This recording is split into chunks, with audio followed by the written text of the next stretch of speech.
mga boss, magandang araw sa inyo mga boss. Ito, update naman tayo dito sa ating munting manukan mga boss. Share ko lang yung ginagawa ko tuwing umaga. Pero before yan mga boss, shoutout muna tayo kay Sir Roniel Ala de Ocampo at kay Ma'am Chinchin Daep. Shoutout po sa inyo. Maraming salamat po sa inyong suporta sa ating munting vlog. Ngayon nga mga boss, ang ginagawa ko dyan bago ako mag-check ng droppings at tipot ng ating mga manok, ginagawa ko, inililinis ko muna mabuti yung patukaan nila at painuman.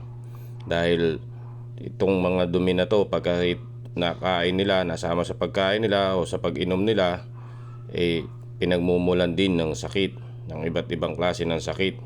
Kaya mas maganda ay panatilihin natin na maging malinis ang kanilang pakainan at ang kanilang painuman. Yun lang mga boss, maraming salamat sa inyo.